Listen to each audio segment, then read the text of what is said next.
Irmãos, que todos sejam bem-vindos à casa de Deus. Nesse momento nós estamos, então, iniciamos o nosso culto desta noite e colocando de pé, então, e cantando o hino inicial do nosso culto, o 512.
Senhor nosso Deus, nosso grande Pai que está nos céus, nós te agradecemos, te louvamos, porque acima de tudo o Senhor nos dá a liberdade de escolha de te servirmos nesta noite. Viemos nesse culto para sairmos aqui, Senhor, diferente ao qual chegamos. Seu Santo Espírito, tome essa igreja, esse recinto na esfera do teu Santo e bom Espírito, para que nós entendamos a sua palavra nessa noite. Amém. E também use o portador dela, que vai falar da tua palavra, Senhor, vai dividir esse pão conosco, nós possamos sair daqui saciados da nossa fome espiritual nessa noite. Amém. Essas pessoas também que não puderem estar conosco, por motivo ou outro, por doença, por dificuldade, por luta, mas o Senhor abençoa também onde elas estão. Amém. Continua conosco, que a tua presença se faz em nosso meio, os oramos em nome de Jesus. Amém. Amém.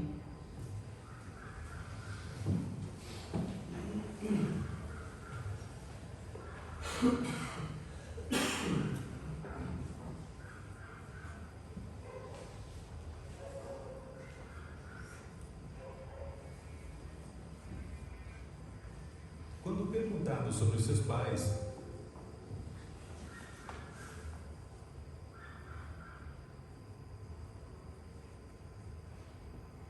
Pavel Goya, o editor da revista Ministry, sempre teve memórias e ensinamentos precisos para compartilhar. Embora seu pai fosse um próspero empreiteiro de construção durante a era comunista romena, a família nunca teve um carro luxuoso, móveis caros ou uma casa grande. Simplicidade era o estilo de vida deles. Seu pai costumava dizer: Se as coisas melhorassem, nós promoveríamos a obra de Deus. Esses são os tesouros que temos, porque não levamos nada além de almas para o céu.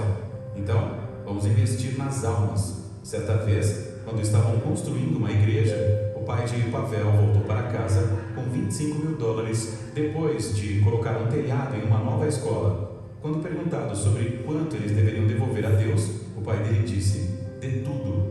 Então sua esposa respondeu: "Vamos separar 2.000 para casa, para emergências." Ele concordou e disse: "Ok, separe 10% e dê 90%. Algumas vezes ele dava metade, dependendo da necessidade do trabalho de Deus. Não nas suas necessidades. Ele sempre dizia: "Quem nos deu este dinheiro? Quem nos deu saúde? Ele vai nos dar mais novamente. Dê tudo, dê para a igreja." A família escutava estas declarações repetidamente, até que ficou tão enraizado na mentalidade deles que até seus filhos se sentiam na responsabilidade de fazer o mesmo. Viver de maneira simples e dar abertamente é algo que vem de cima e deveria ser encorajado até nos primeiros anos de uma criança. Isto protegeria as crianças de muitas armadilhas materialistas e consumistas. Você pode dar a eles uma pequena mesada regular, por exemplo, e ensiná-los a colocar Deus em primeiro lugar, devolvendo o dízimo e o pacto, oferta regular, sistemática e percentual, antes de pagar qualquer outra despesa. De acordo com Jesus, onde seus filhos colocarem seu tesouro, ali também estará o seu coração. Ao adorar a Deus com seu dízimo e o seu pacto, ore por um coração humilde, que é contente com uma vida simples e satisfeita a servir a Ele. Coloquemos nossos desejos por último e primeiro Deus.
Abençoar todos nós e também que essas dádivas cheguem ao seu destino. Amém. Por isso te pedimos e agradecemos em nome de Jesus. Amém. Amém.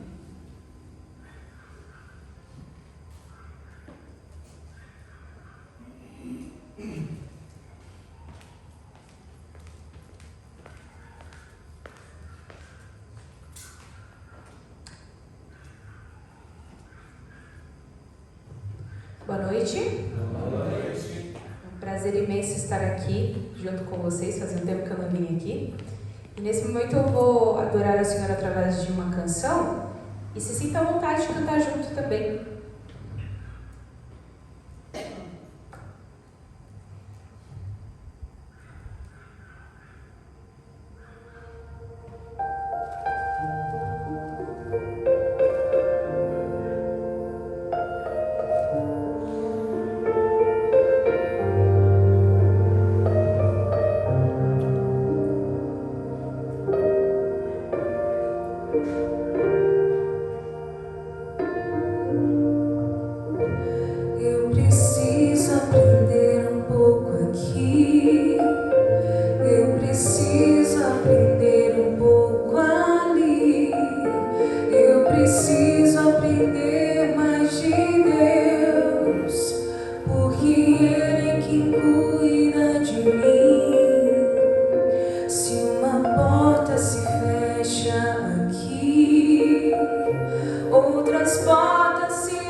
Deus cuida de mim, Deus cuida de mim, na sombra das suas asas, Deus cuida de mim. Eu amo a sua casa e não ando sozinho, não estou sozinho, pois sei, Deus cuida de mim. Se na vida não tem direção, é preciso tomar decisão. Eu sei que existe alguém que me ama, Ele quer me dar a mão. Se uma porta se fecha aqui, outras portas se abrem ali. Eu preciso aprender mais de Deus, porque Ele é quem cuida de mim. Deus cuida de mim. Vamos cantar todos? Deus cuida de mim, na sombra das suas asas, Deus cuida de mim. Eu amo a sua casa e não ando sozinho, não estou sozinho, pois sei, Deus cuida de mim, Deus cuida de mim, na sombra das suas asas, Deus cuida de mim. Eu amo a sua casa e não ando sozinho, não estou sozinho, pois sei, Deus cuida de mim.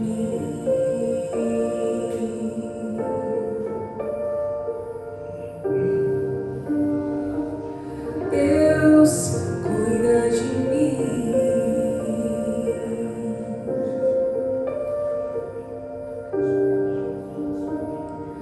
Deus cuida de mim. Amém.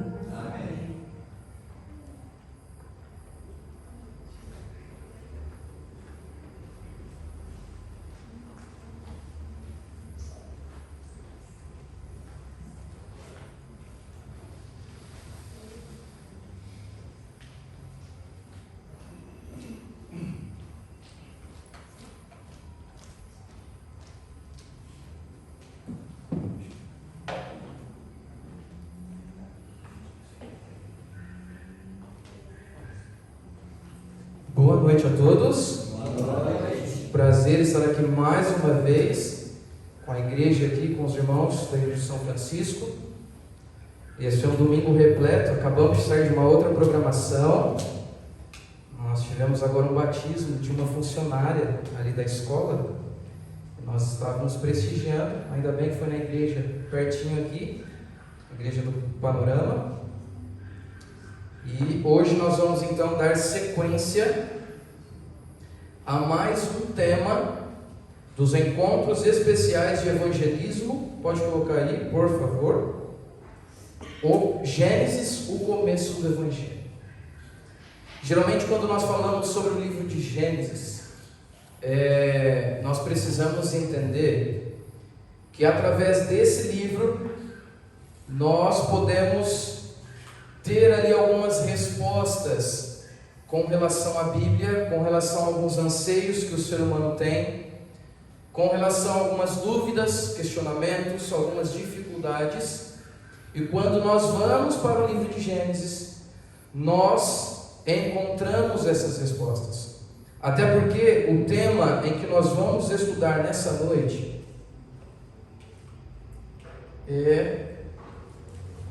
passou aí?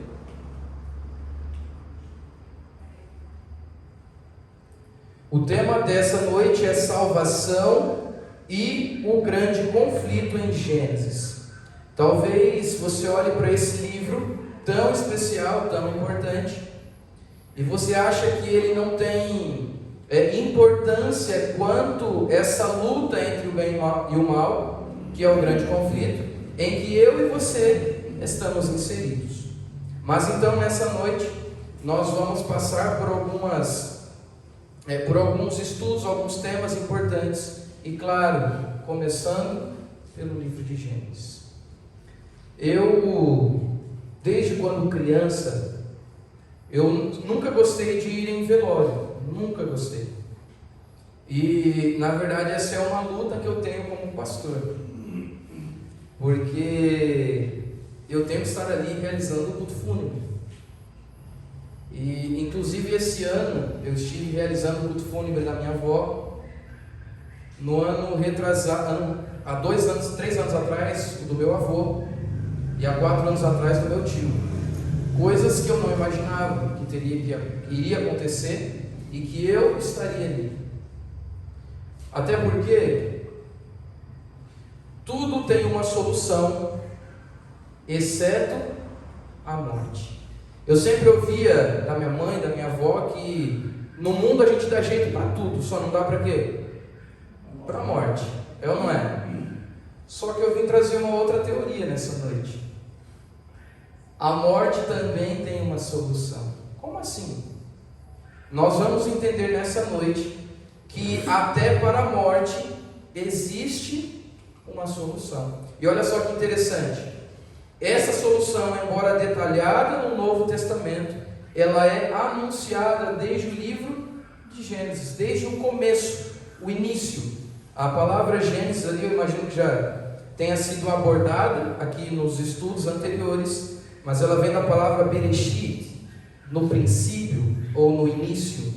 Então, é isso que nós vamos fazer, até porque o livro de Gênesis, ele possui 50 capítulos, só que precisamos entender uma coisa muito importante.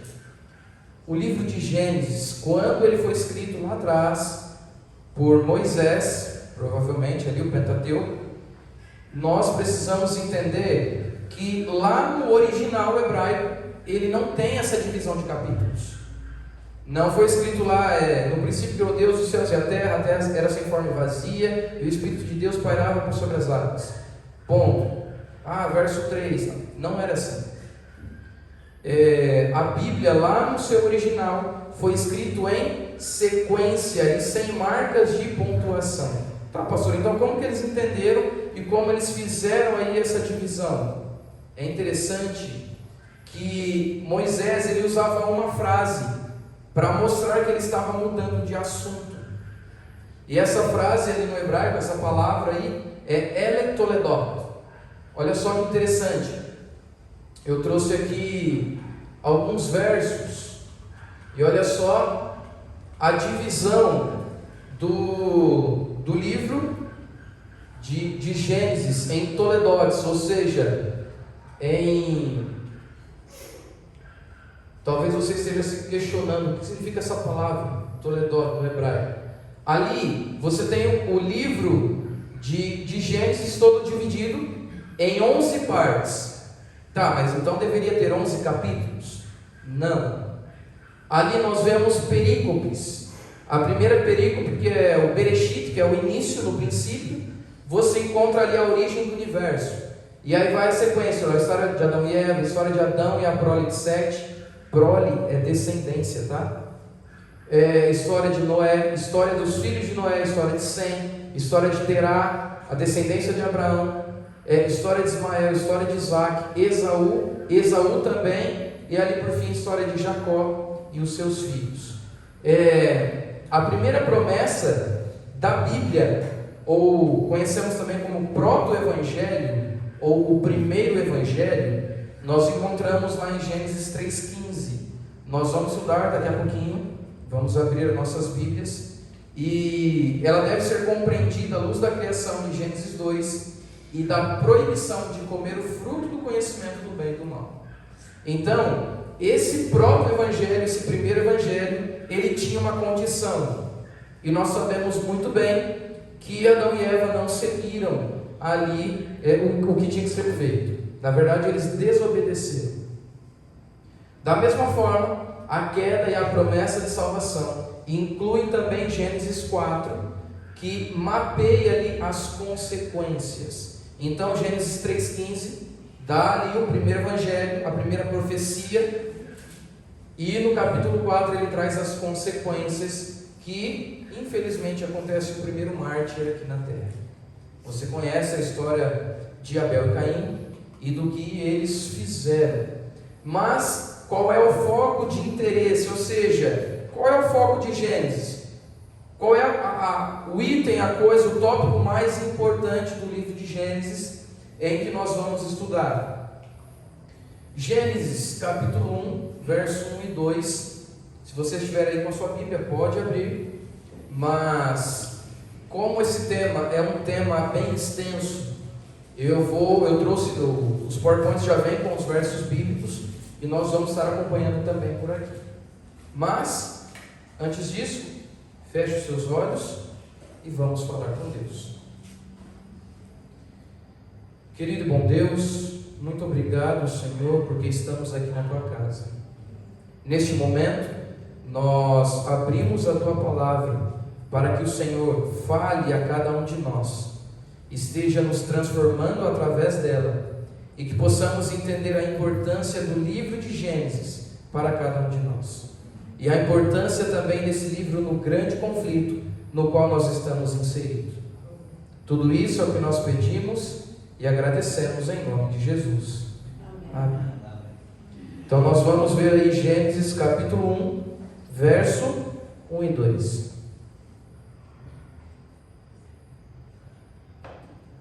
Na qual diz assim: No princípio criou Deus os céus e a terra, porém, estava sem forma e vazia. Havia trevas sobre a face do abismo, e o Espírito de Deus pairava por sobre as águas.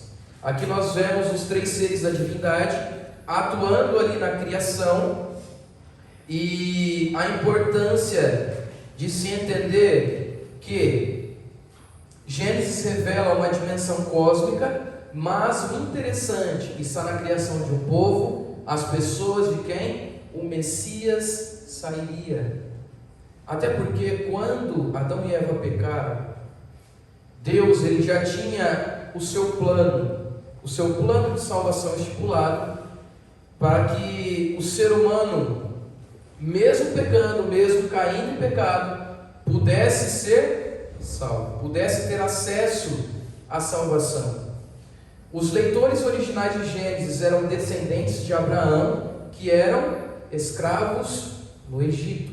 Então, o livro de Gênesis ele inicia, e a partir do capítulo 12, através do chamado de Abraão, para que ele pudesse sair ali da parentela dele, da sua terra, e pudesse guiar o povo para uma terra prometida. E é interessante também que esses leitores, que eram os originais ali, eles eram os descendentes de Abraão. A história de todo o Pentateuco, que serve para ilustrar de forma real e histórica a salvação cósmica que Deus trabalhará através de um descendente de Abraão, o Messias. Eu convido você a abrir no capítulo 3, e agora sim nós vamos ler capítulo 3 de Gênesis, verso 15. Gênesis 3,15.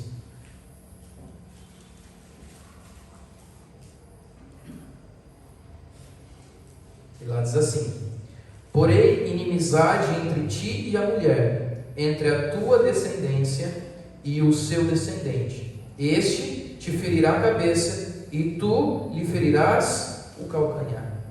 Muitos não entendemos qual é o sentido desse verso e qual a importância dele para os eventos finais. Aqui eu gostaria que você gravasse uma palavra, a palavra descendência. Ela no hebraico é conhecida como Zerá, ela vem da raiz Zerá, que significa prole, descendência, semente. E aí nós vamos entender um pouquinho mais no decorrer do estudo de hoje. Que detalhes de Gênesis 3 nos revelam a dimensão cósmica deste plano de salvação? Então, esse verso que nós lemos agora é o verso central do capítulo 3 de Gênesis. E nós vamos ver qual é a dimensão cósmica deste plano de salvação, daquilo que Deus estipulou para cada um de nós, e por que isso foi escrito lá atrás, há muito tempo atrás, e ele traz consequências.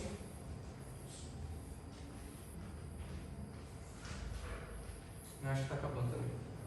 Vou falar por aqui. Das consequências, então, que esse verso traz para mim, para você. Esse texto nos diz sobre o primeiro exílio e da raça humana de suas terras para uma terra inóspita, ou seja, falando ali sobre a saída de Abraão de Ur dos Caldeus até a terra prometida.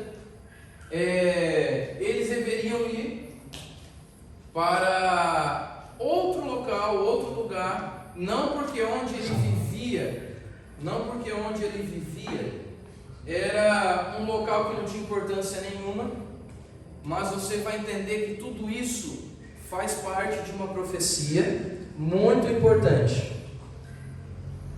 O resto do Pentateuco, ou seja, os outros 4 livros, nos contará sobre o exílio do povo de Israel no Egito. Foi o que nós vimos aqui, desde o capítulo 12 de Gênesis, quando Abraão ele aceita o chamado de Deus e sai de toda a sua família, da sua terra, e ele vai para o lugar onde Deus prometeu que eles iriam.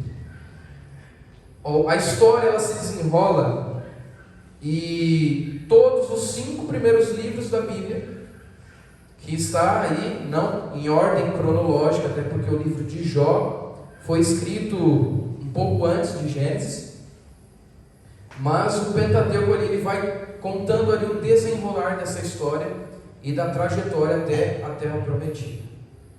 O resto do Antigo Testamento nos dirá sobre o exílio de Judá na Babilônia.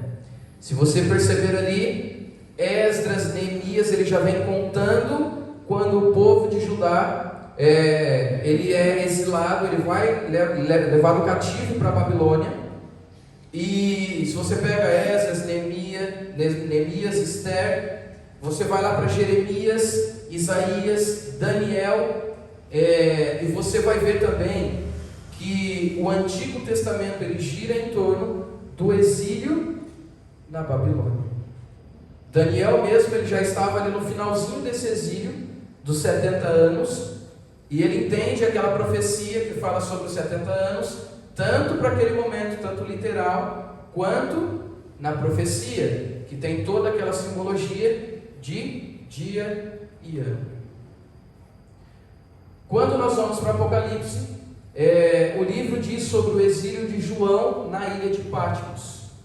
É por isso que lá no livro de Apocalipse, João ele fala muito das visões que ele teve quando ele estava nessa ilha, na ilha de Patmos. E é interessante que dentro dessa ilha, preso ali, ele tem um vislumbre de como se desenrolaria os eventos finais da história dessa terra. Gênesis 3:1 começa falando sobre a serpente, que é o diabo e Satanás, e olha só a importância e a relação que o livro de Gênesis tem com o livro de Apocalipse. Ali está o R, o E e o V, aqui está no inglês, Revelation, que é Apocalipse ou Revelação, capítulo 12, verso 9, que fala sobre esse querubim protetor, que é o diabo, Satanás, Lúcifer ou a antiga serpente. Aqui a história ela continua, e olha só o que diz aí, ó. Se o homem come a árvore da vida com sua natureza rebelde, então o pecado é imortalizado nele, e a única alternativa para acabar com o mal seria a destruição eterna do homem, como acontecerá com o querubim caído. Se foi Adão e Eva que pecaram, quem deveria morrer? Os dois. Foram eles que pecaram.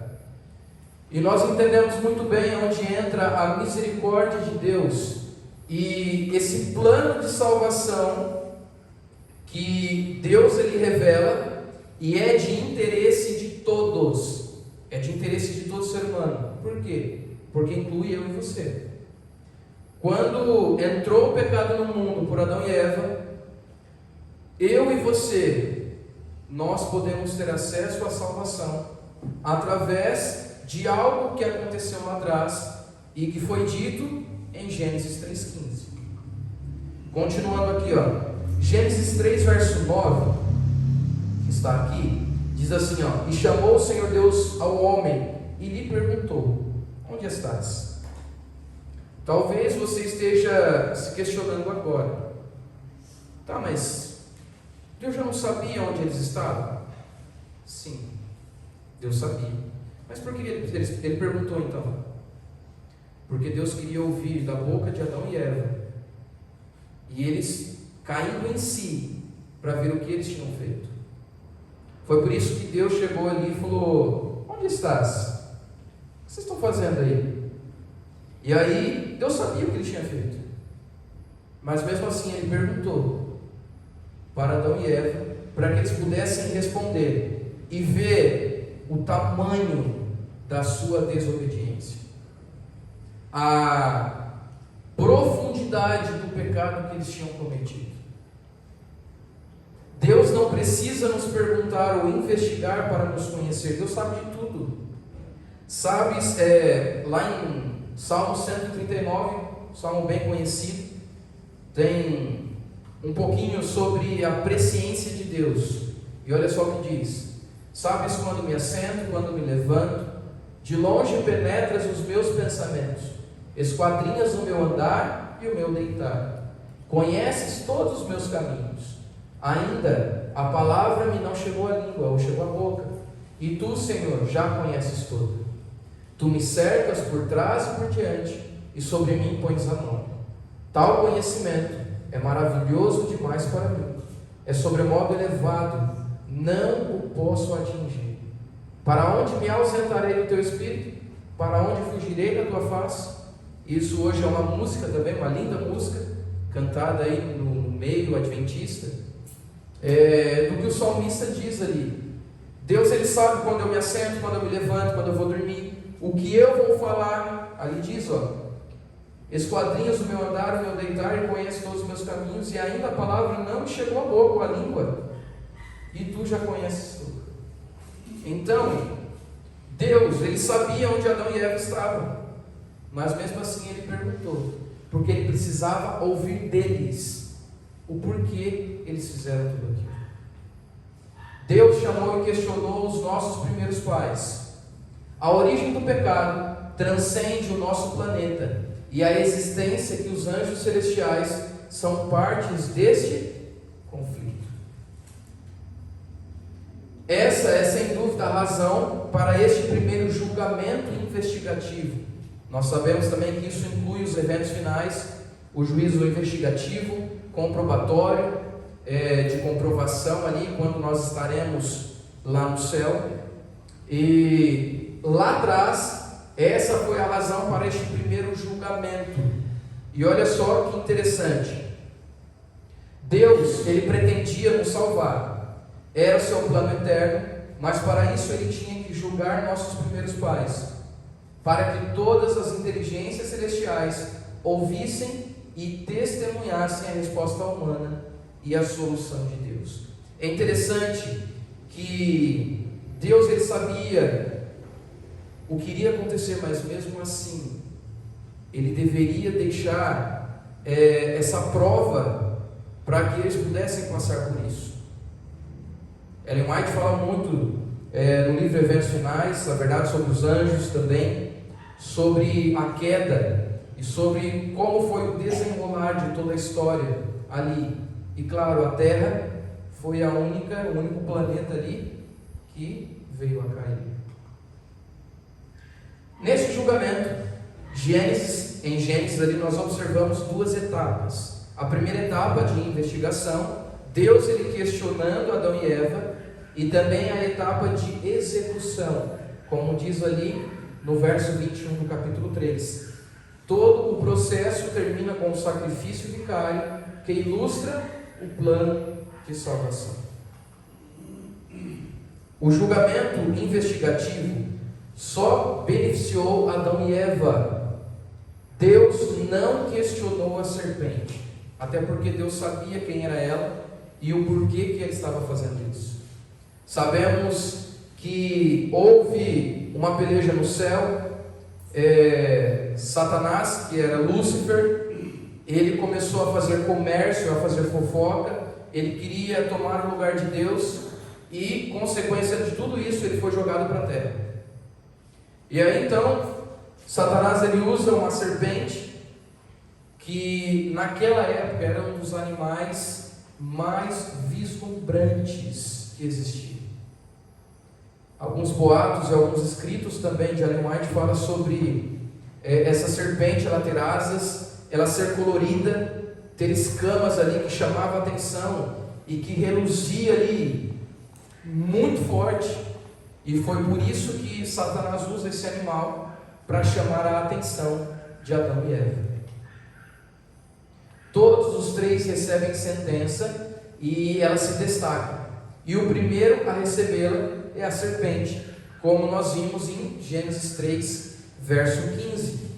Só que enquanto a sentença contra a serpente é a derrota e a morte eterna, as sentenças sobre o homem e a mulher são misericordiosas. O que aconteceu com Adão e Eva depois que eles pecaram? Eles foram simplesmente expulsos. Eles tiveram que sair do jardim do Éden. Eles foram expulsos dali, não mais poderiam voltar ali. E Deus ele fala ali: no suor do teu rosto comerás o teu pão. A mulher na gravidez ele vai passar por dores, e assim por diante. Só que ainda assim, essas sentenças para o homem e para a mulher foram muito misericordiosas. Até porque a sentença que foi dada para a serpente, para Satanás, ela foi, como diz aqui, a derrota e a morte eterna.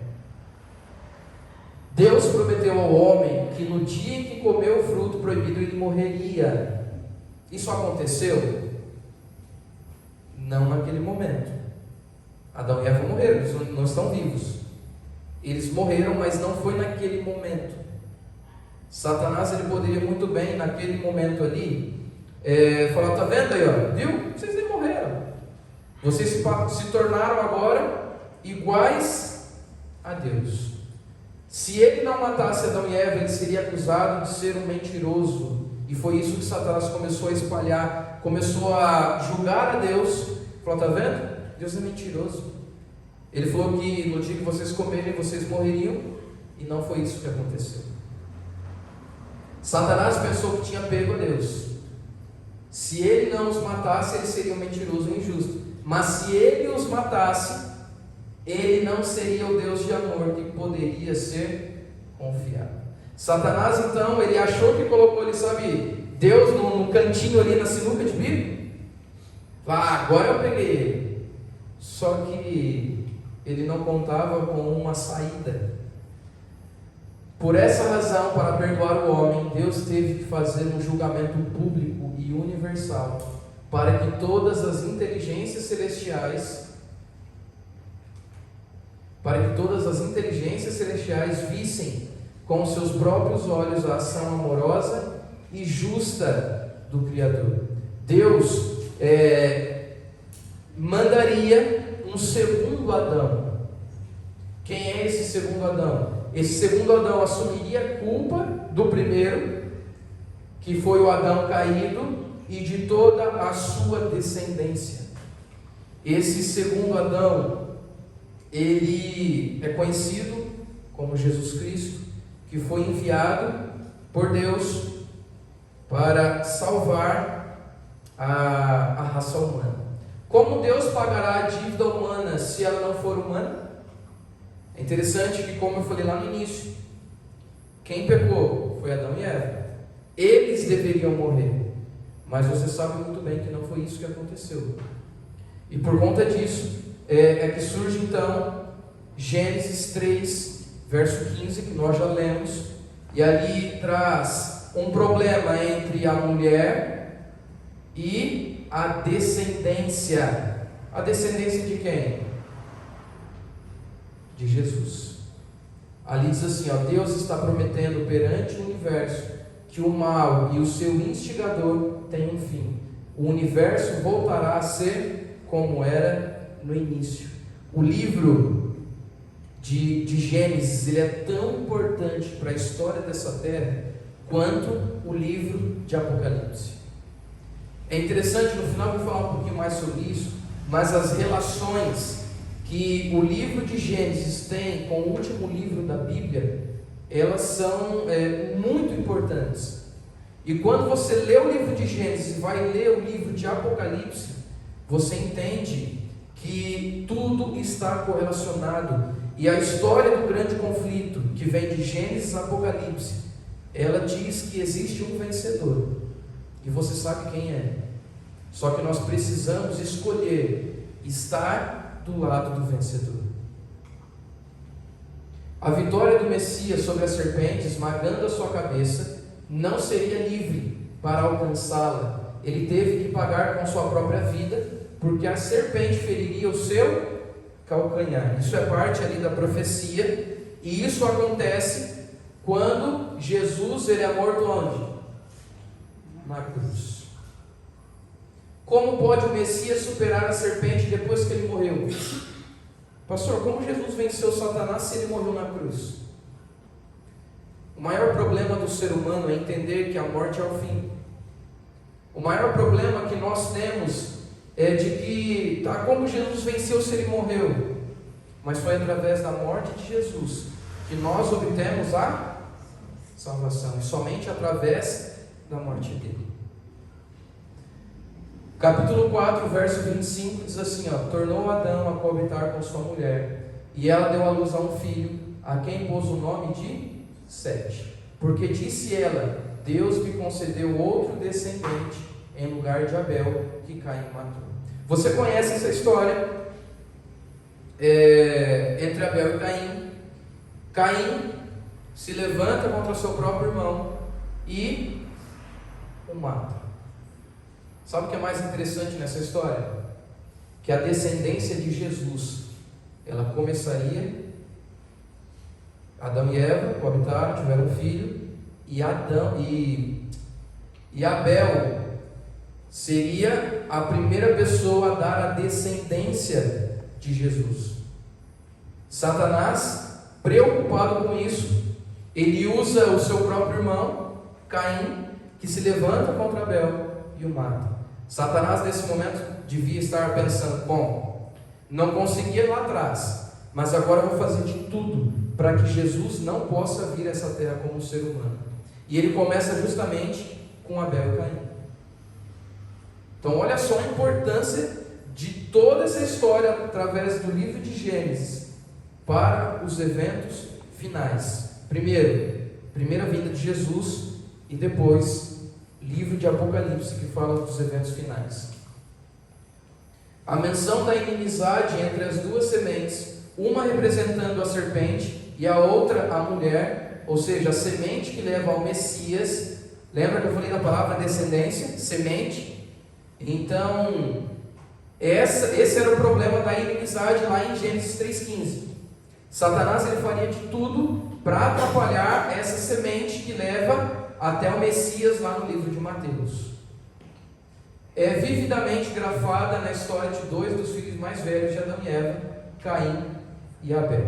Este assassinato está além da inimizade, porque matando, Satanás pretende impedir o nascimento do descendente de Abel, o Messias, que esmagaria a sua cabeça. É justamente por isso que Deus ele faz com que Adão e Eva eles têm um terceiro filho, e eles chamam de Sete, porque Deus colocou outra semente no lugar de Abel. Se você prestar muita atenção ali na história, ou nos relatos bíblicos de Gênesis, você vai ver que esse número 7, ele também tem toda uma simbologia. Até hoje o número 7, ele é dito que é o número do quê? Número da perfeição. Você vai ver isso com o nome do Filho, com as cores do arco-íris, que é a aliança de Deus com o povo, e várias outras coisas citadas na Bíblia. Ela tem a ver com o número 7. Adão mudou o nome de sua esposa e a chamou de Eva. Talvez você esteja perguntando agora, mas ela não sempre teve o nome de Eva? Se você ver o relato da criação de Eva, ela não tinha nome. Ela era chamada de varoa, porque do varão foi tirado ali a costela e tal. E é depois desse relato que ele dá um nome para ela. Claro que nós conhecemos essa história, e desde quando tudo começou como Eva. Mas se você prestar atenção nos relatos bíblicos aqui do início, você vai ver que ela não tinha nome ainda. E a palavra Adão no hebraico, ela vem da palavra Adã, que significa humanidade. E aí então ele coloca o nome dela de Eva e significa o quê? Vida, porque dela viria a semente que dará vida eterna mais uma vez para o ser humano. Olha só que importante nós sabermos de tudo isso. Porque o livro de Gênesis, nos dias de hoje, ele é dado como mitologia.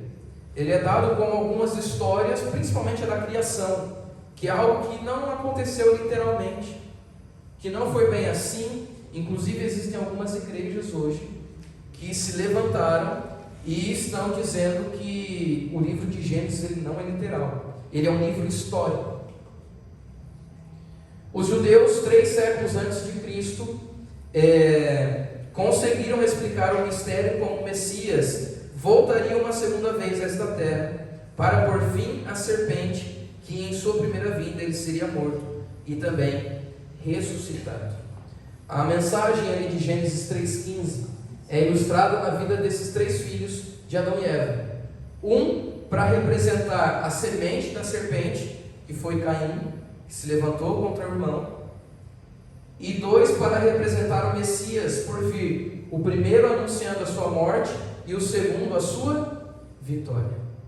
É interessante que Abel ele representa Jesus na sua primeira vinda, que ele teria que vir e morrer, e o segundo, que é Sete, dando continuidade à descendência, ele representa o quê? A vitória de Jesus. O evangelho da salvação na semente prometida desaparece do resto do Gênesis. Será que o livro de Gênesis ele para por aí, ele não conta mais sobre isso? Olha só, Gênesis 22:18, olha só o que diz ali, ó. Nela serão benditas todas as nações da terra, porquanto obedeceste a minha voz. E também o próximo ali, 3:16. Ora, as promessas foram feitas a Abraão e ao seu descendente. Não diz que aos descendentes, como se falando de muitos, porém como de um só, e ao teu descendente, que é Cristo, aqui na verdade em Gálatas.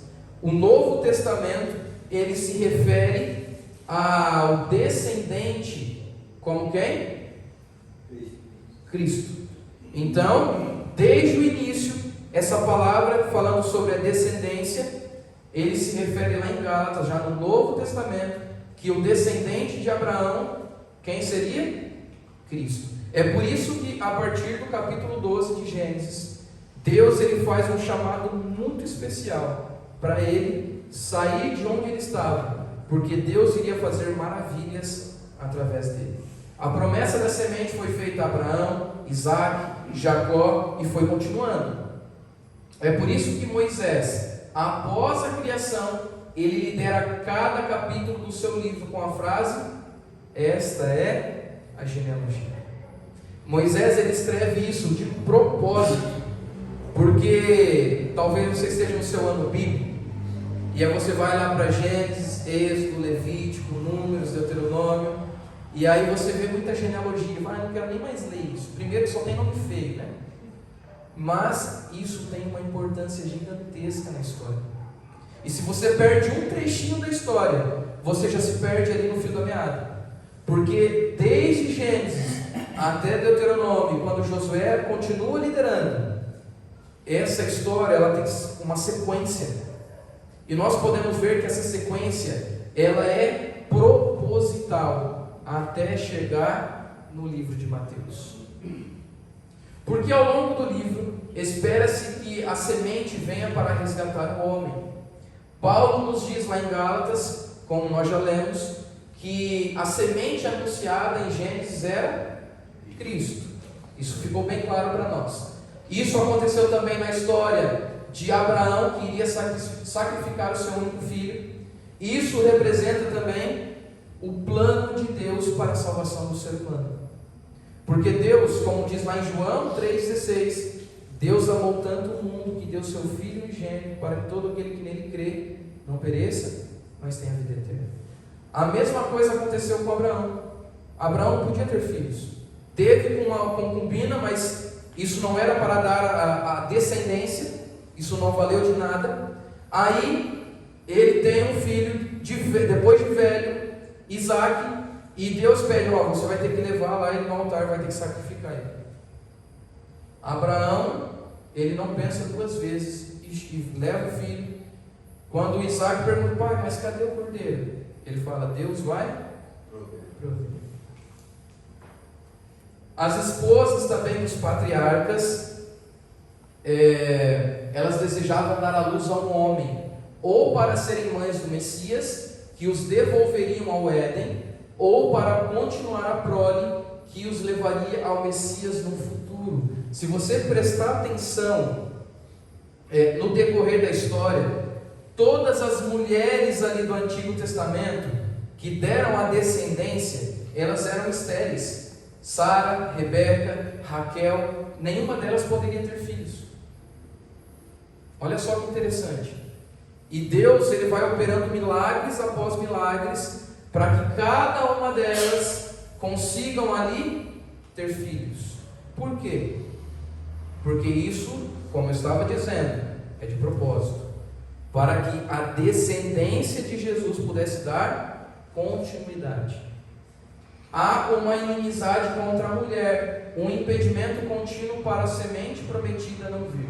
Então Satanás, ele continua tentando de todas as formas e maneiras, para que a descendência de Jesus não pudesse continuar, para que quando chegasse lá no livro de Mateus, Jesus não pudesse nascer. Olha só que interessante aqui também. Todas essas crianças ancestrais de Cristo nasceram por milagre. Deus interveio para que pudesse nascer de certa forma, e também eram filhos de Deus. A semente que será uma bênção para todos os gentios só é prometida após seu julgamento pelo fogo para sacrificar Isaac. Quando Deus ele envia-lhe o cordeiro, fala: não, você não vai ter que matar Isaac. Nós vimos a obediência, e esse teste ali, você passou no teste. O sacrifício de Isaac ilustra e anuncia o sacrifício do único Filho de Deus. E é a mesma montanha onde milênios depois ele foi crucificado. Mais uma vez, o livro de Gênesis, tendo ali uma analogia e uma semelhança lá com o Novo Testamento. Porque esse mesmo monte onde foi construído o altar de sacrifício de Isaac, foi o mesmo monte onde milênios depois, quem morreu? O Cordeiro, aquele que foi enviado no lugar de Isaac.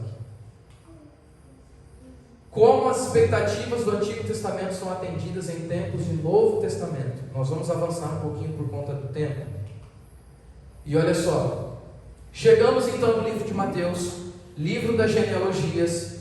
E se você ler ali, Mateus 1, verso 1, livro da genealogia de Jesus Cristo, filho de Davi, filho de quem?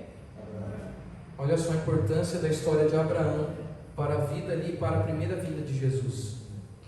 E ali o verso 22 e 23, ora, tudo isso aconteceu para que se cumprisse o que fora dito pelo Senhor, por intermédio do profeta: eis que a virgem conceberá e dará à luz um filho, e ele será chamado pelo nome de Emanuel, que quer dizer Deus conosco. Mais uma vez, Deus usa uma mulher que naquele momento não podia ter filhos, e ela foi concebida pelo Espírito Santo. E muitas pessoas naquela época ficaram ali assustadas, até porque ela era noiva ainda, ela não tinha se casado, e do porquê isso havia acontecido. O tema de hoje, ele poderia muito bem ser dividido em duas partes. A sua história que nós vimos do Gênesis até o livro de Mateus, e o livro de Mateus com a genealogia até o seu final. Mas, como é apenas um tema, nós vamos seguir nesses últimos minutos até o desenrolar do final da história. A frase livro da genealogia é de exatamente a mesma frase de Gênesis 5:1 nas línguas originais, falando ali sobre a descendência. Aqui, Mateus ele seleciona Davi, Abraão, o pai de Israel, como os principais antepassados de Jesus, e eles foram prometidos que viriam a semente salvadora. Mateus ele continua trazendo uma genealogia de 21 pessoas, e ele traz ali algumas mulheres, que foram as mulheres que nós vimos aqui, que eram estéreis e que não podiam ter filhos. E esses foram os milagres que Deus foi operando para que a sua descendência, a sua genealogia seguisse corretamente até o nascimento de Jesus. Ali, genealogia é usada para validar a história, ou seja, como eu vou saber que Jesus veio de Abraão? É simples. Se você seguir a história e ir também para o livro de Mateus, você vai ver que fulano era filho de fulano, era filho de fulano, fulano, e aí tem o nome de Abraão. Curiosamente, o livro de Crônicas, o primeiro livro, Gênesis também, e o último livro, na ordem reconhecida pelos judeus, começam também com genealogias. Mateus, ele fala também, ali no Novo Testamento, começando com genealogias, assim como Gênesis e também como o livro de Crônicas. E ele termina com o cumprimento da promessa de restauração de uma nova terra e um novo céu, onde não haverá mais morte ou dor, e onde comeremos novamente da árvore da vida. O livro de Gênesis fala sobre a criação, e o livro de Apocalipse fala sobre uma nova criação, ou sobre a recriação. Se você pegar os dois primeiros capítulos de Gênesis, você vai ver ali a criação do mundo. E se você pegar os dois últimos capítulos do livro de Apocalipse, você vai ver a recriação, ou seja, um novo céu e uma nova terra que eu e você vamos morar. Porque o conflito cósmico não acabou com a primeira vinda de Cristo. Ali vem falando no Apocalipse 12:17 que Satanás ele está irado ali contra um povo que guarda os mandamentos de Deus e tem o testemunho de Jesus. Satanás ele está irado com cada um de nós, porque ele entende que pouco tempo lhe resta. Por mais que Jesus morreu lá atrás, Satanás ele vai fazer de tudo para que eu e você possamos perder a nossa salvação. Ele continua falando ali sobre a mulher, sobre a descendência, lá em Apocalipse, e nós estamos indo já para o final, falando sobre o Filho, que é Jesus Cristo, e ele viria depois da mulher, que também tem uma simbologia ali na profecia, que é a igreja, e ela seria perseguida por 1260 anos. Isso entra já em profecia, e já aconteceu um período nessa história em que a igreja de Deus ela seria perseguida, conhecido como a história ali negra, um período da história desse mundo. Finalmente, a batalha final deste grande conflito entre o bem e o mal é anunciada. A inimizade que só terminará quando o filho pisar na cabeça da serpente.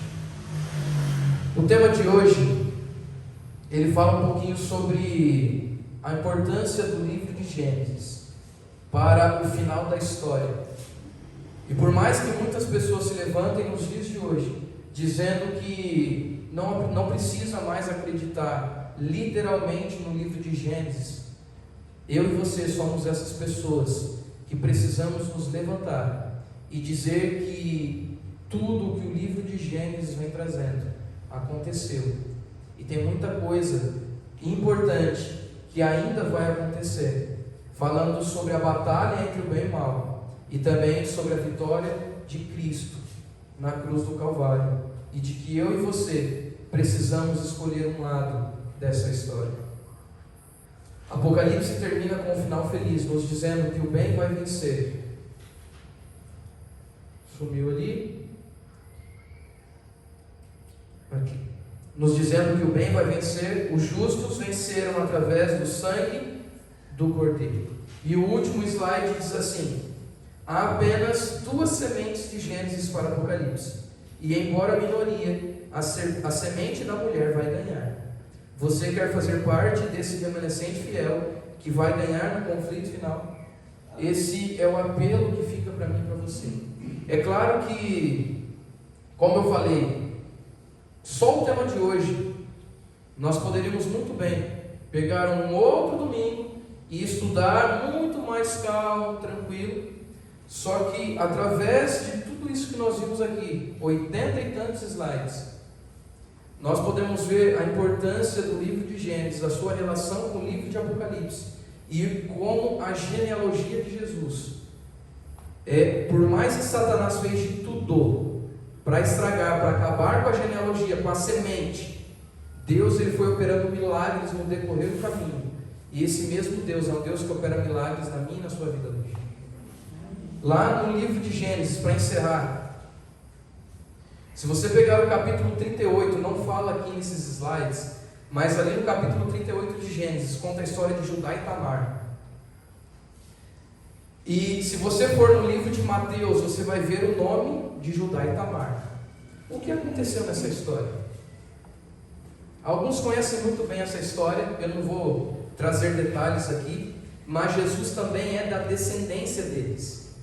E se você pegar a história no capítulo 38, aqui fala que ela deveria dar à luz a um filho. O irmão ele não levava muito a sério, ele veio morrer. Deus, a Bíblia diz que Deus ele fez com que ele morresse. O seu irmão poderia dar continuidade à semente, à descendência, e ali o nome dele era Onã. Se você, quem tiver internet aí, quiser pesquisar, hoje nós temos uma palavra que veio do nome de Onã. E olha só que interessante. Se você pesquisar na internet hoje a palavra onanismo, você vai entender o significado dessa palavra. Onanismo na internet significa coito interrompido ou masturbação. Olha só a importância disso. Onã, ele toda vez que ele ia para conceber, para dar ali a continuidade da descendência de Jesus, ele praticava esse ato do coito interrompido ou da masturbação. E Deus fez a mesma coisa que fez com seu irmão, matou ele, justamente por conta disso. E isso é Satanás usando as pessoas ali para que a descendência de Jesus não pudesse ter continuidade. Que Deus abençoe a cada um de vocês e que a minha e a sua escolha nessa noite possa ser de estar do lado da mulher, da descendência de Jesus, daquele grupo que será o grupo vencedor e o grupo que está se preparando para alcançar o céu. Nesse momento nós vamos ter uma mensagem musical e logo em seguida nós vamos orar.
Teologia pra explicar,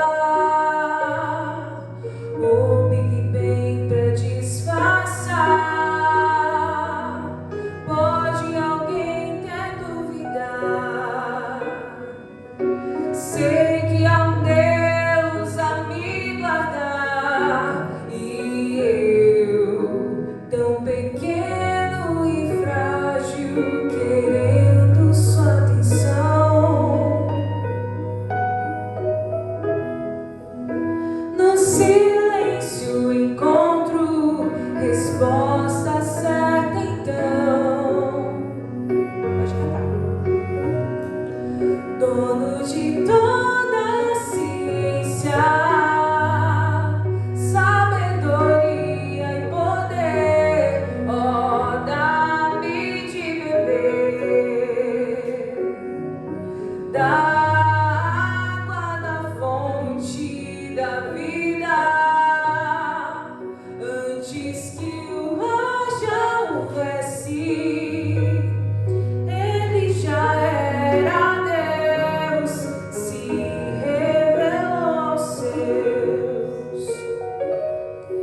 Do gentil ao judeu, ninguém explica Deus, ninguém explica, ninguém explica Deus, ninguém explica, ninguém explica Deus.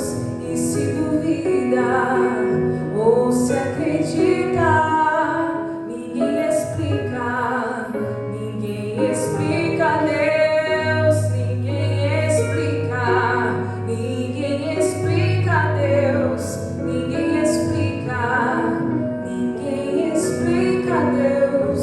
E se duvida ou se acredita, ninguém explica, ninguém explica Deus.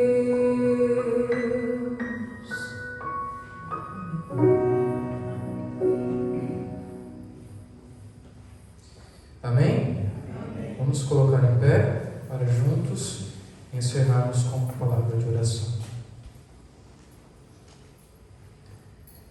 Maravilhoso e bom Deus, muito obrigado, Senhor, por ter nos criado, para que juntos possamos entender e que o grande conflito ele está acontecendo em nossas vidas, mas nós precisamos decidir em qual lado nós estamos. Esteja, Senhor, nos abençoando, e que a nossa decisão nesta noite seja de estar ao seu lado, ao lado que já venceu, e o lado do grupo de pessoas que está se preparando para a sua segunda vida. Esteja abençoando a nossa semana, mesmo sendo incerta, mesmo não sabendo o que vai acontecer, queremos entregá-la em tuas mãos. Nos abençoe, nos fortaleça e perdoe os nossos pecados. É o que nós pedimos e agradecemos em nome de Jesus. Amém. Uma feliz semana e que Deus abençoe a cada um de vocês.